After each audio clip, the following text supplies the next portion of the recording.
একবার এক গ্রামে রাজেশ নামে একটি ছেলে বাস করত। সে তার গ্রামেরই এক মেয়ে অনিতার প্রেমে পড়েছিল।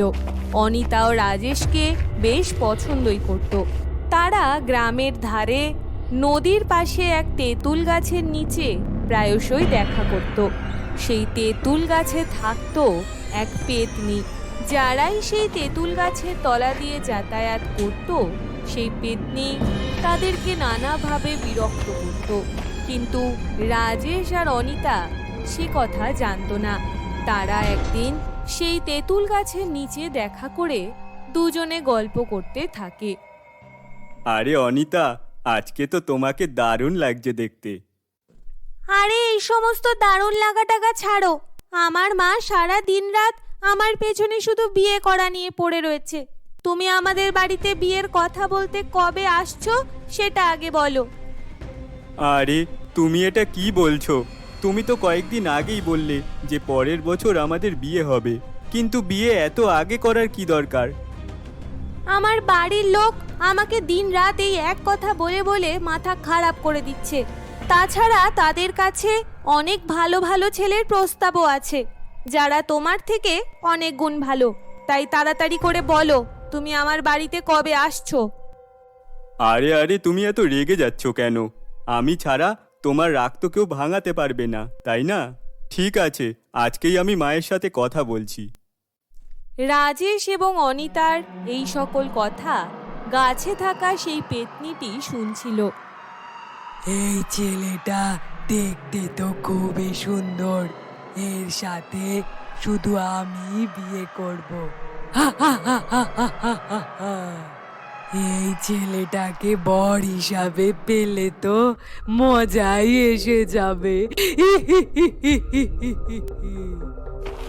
এরপর সেই পেতনিটি রাজেশ আর অনিতার পেছন পেছন গ্রামে চলে আসে আর অনিতার সাথে অনিতার বাড়ির দিকে রওনা দেয়। অনিতা বাড়ি আসতেই তার মা তাকে বকতে থাকে।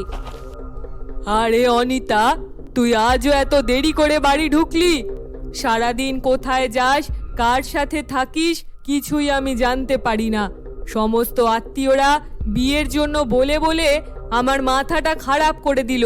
বিয়েটা কি আদৌ করবি কি তুই? আরে গিন্নি, আমার মেয়েটাকে সারাদিন এত বকো কেন? বিয়ে করে কেই বা কি করেছে? আরে তুমি একটু চুপ করো। তোমার আশকারাতেই মেয়েটা এত বার বেড়েছে। হ্যাঁ, তোমাকে বিয়ের পর থেকেই তো চুপ করেই আছি, আর কত চুপ করব? বাবা মায়ের ঝগড়ার মধ্যে অনিতা নিজের ঘরে চলে যায়। ঘরের সমস্ত চিৎকার চেঁচামেচি ঘরের বাইরে থেকে পেতনিটি শুনতে পাচ্ছিল। আর এসব কথা শুনে সে মনে মনে ভাবল, আরে এ তো খুবই ভালো ব্যাপার হলো। এরা নিজেদের মধ্যেই ঝগড়ায় ব্যস্ত। এর ফাঁকে আমি ওই মেয়েটাকে তুলে আমার সেই তেঁতুল গাছে বেঁধে রাখবো। আর কাল আমার রাজা তো বিয়ের কথা বলতে আসবেই। এই সুযোগ আমি কিছুতেই হাতছাড়া করব না। রাতে যখন অনিতা ঘুমিয়ে পড়ে সেই সময় পেতনি আবারও অনিতার বাড়িতে আসে আর অনিতাকে তুলে নিয়ে যায় সেই তেঁতুল গাছে। পেতনি যেখানে থাকতো সেখানেই সে অনিতাকে বেঁধে রাখে। আরে আমাকে এখানে কে নিয়ে আসলো? আমাকে কেউ বাঁচাও, আমি এখানে কি করে চলে আসলাম? কেউ আছে? আছে কেউ? আর তোকে কেউ বাঁচাবে না। আমি এবার তোর রূপ নিয়ে রাজেশকে বিয়ে করব, আর রাজেশ আমার হয়ে যাবে। আমার এই আসল পরিচয় ও কোনোদিন জানতেও পারবে না। এরপর সেই পেতনি অনিতার রূপ ধরে বাড়িতে চলে আসে। পরদিন সকাল হলে রাজেশ তার বাবা মাকে নিয়ে অনিতার বাড়িতে বিয়ের কথা বলতে যায়। আরে আসো আসো রাজেশ, তোমার বাবা মাকেও সাথে নিয়ে এসছো দেখছি। হ্যাঁ, ইনি আমার মা আর ইনি আমার বাবা। বাহ, বেশ বেশ, বসো বসো, আপনারাও বসুন। সবাই ঠিকভাবে নিজের ঘর মনে করেই বসুন। রাজেশ কালকে আমায় ওর আর অনিতার সম্পর্কের কথা বলল। রাজেশ চায় অনিতাকে বিয়ে করতে, আর আমি চাই আমার ছেলে যাতে ভালো থাকে। তাই জন্য আপনিও যদি এই বিয়েতে মত দেন। আরে হ্যাঁ হ্যাঁ, আমি তো কবে থেকেই ভাবছি অনিতার বিয়ে দিতে। মেয়ের বয়স বাড়ছে। কাকিমা, ঘরে অনিতা নেই? হ্যাঁ হ্যাঁ, সকাল থেকে ঘরেই আছে। সে সকাল থেকে ঘুমিয়ে রয়েছে। তুমি যাও তো বাবা, একটু দেখো তো কি হলো। এরপর রাজেশ অনিতার ঘরে যায়। অনিতার ঘরে গিয়ে সে দেখে অনিতার চুলগুলো সব এলোমেলো, চোখটাও লাল। অনিতার এই রূপ দেখে রাজেশ ভয় পেয়ে যায়। সে তাকে জিজ্ঞাসা করে, আরে অনিতা, তোমাকে এমন কেন লাগছে? চুলগুলো এরকম খুলে রেখেছো, চোখটাও কেমন লাল হয়ে আছে। কি হয়েছে তোমার? তেমন কিছু না রাজেশ, আসলে রাতে ভালো করে ঘুমটা হয়নি, তাই জন্যই বোধহয় এরকম লাগছে। এরপর ধুমধাম করে অনিতা আর রাজেশের বিয়ে হয়ে যায়। বিয়ের দিন রাতে রাজেশ তার ঘরে আসছে, আর অনিতাও ঘুমটা মাথায় দিয়ে রাজেশের জন্যই অপেক্ষা করছে। আরে ডার্লিং, এতদিন অপেক্ষার পর আজ তো আমাদের ফুলসজ্জা। তোমার মুখটা তো অন্তত দেখাও।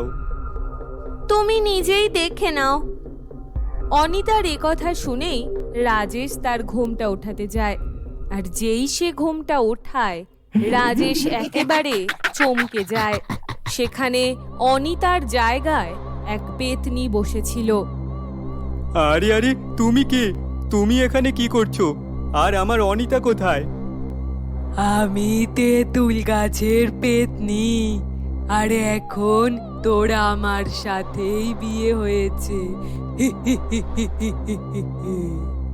এখন তো তোকে আমার সাথেই থাকতে হবে রাজা।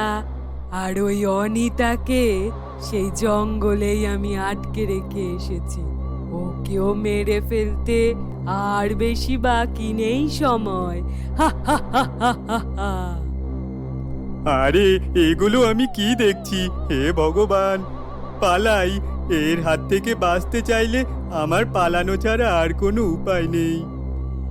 পেতনির হাত থেকে পালিয়ে রাজেশ তার বাবা মার কাছে এসে সকল ঘটনা খুলে বলে। আর তাদের বাড়ির হইচই শুনে পাড়া প্রতিবেশীরাও তাদের বাড়িতে এসে উপস্থিত হয়। রাজু সকলকে সেই অনিতারূপী পেতনির কথা জানায়। ইতিমধ্যেই সেই পেতনি সেখানে এসে আড়ালে দাঁড়িয়ে তাদের সব কথা শুনতে থাকে।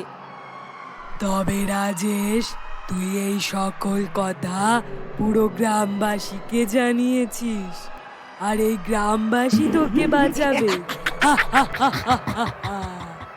সারা গ্রামবাসীর মৃত্যু আজই আমার হাতে লেখা। ওদের মৃত্যুই ওদের এখানে ডেকে এনেছে। হয় তুই আমার সাথে যাবি, আর নইলে আজ সারা গ্রাম মরে যাবে। না না, তুমি এদের কিছু করো না, আমি তোমার সাথেই যাচ্ছি। এ কি হলো রে আমার ছেলের সাথে? আমার ছেলেটাকে ছেড়ে দে, ও এমনিতেই এত রোগা পাতলা। হে ভগবান, এই পেতনি আমার ছেলেটাকে মেরে ফেলবে। কেউ বাঁচা, ওকে কেউ বাঁচা। এদিকে পেতনি রাজেশকে নিয়ে উড়ে চলল জঙ্গলে থাকা সেই তেঁতুল গাছের দিকে, যেখানে সে অনিতাকে বেঁধে রেখেছিল। পেতনির পেছন পেছন রাজেশের বাবা মা তার গ্রামবাসীদের নিয়ে এগোতে থাকলো।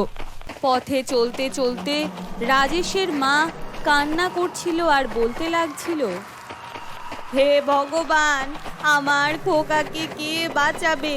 ওই পেতনি নিশ্চয়ই আমার খোকাকে মেরে ফেলবে। তুমি কিছু করো ভগবান, তুমি কিছু করো। সেই সময় গ্রামবাসীদের মধ্যে একজন বলে উঠলেন, আরে এমন করে কি করে মেরে ফেলবে?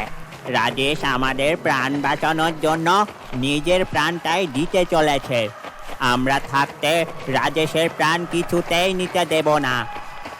আরে ওটা পেতনি, কোনো গুন্ডা নয়। তোমার মাথায় কোনো বুদ্ধি থাকলে সেটা বলো। আমার মাথায় একটা বুদ্ধি এসেছে। যেই তেঁতুল গাছের মধ্যে পেতনিটা থাকে, সেই তেঁতুল গাছটায় যদি আমরা আগুন লাগিয়ে দিই, আগুন দেখলে পেতনি নিশ্চয়ই পালাবে। এরপর গ্রামবাসীরা এসে পৌঁছায় জঙ্গলের সেই তেঁতুল গাছের কাছে, যেখানে পেতনি রাজেশ আর অনিতাকে বেঁধে রেখেছিল। গ্রামবাসীদের দেখে পেতনি রাগে ফুঁসতে ফুঁসতে তাদের দিকে এগিয়ে আসে। পেতনিকে নিজেদের দিকে আসতে দেখে গ্রামবাসী ঘাবড়ে যায়। আরে ভাই, ওই দেখো পেতনিটা আমাদের দিকেই আসছে। তুমি আগুন নিয়ে দাঁড়িয়ে কি করছো? তুমি কি আমার গায়ে দেবে নাকি পেতনির গায়ে দেবে? আরে ভাই, ভুল হয়ে গেছে। আমি এক্ষুনি গাছে আগুন লাগাচ্ছি। তখন গ্রামবাসীটির সাথে সাথেই সেই তেঁতুল গাছের গোড়ায় আগুন লাগিয়ে দেয়। তেঁতুল গাছটা আগুনে পোড়ার সাথে সাথে পেতনির গায়েও আগুন জ্বলতে থাকে। আরে এটা তুই কি করলি?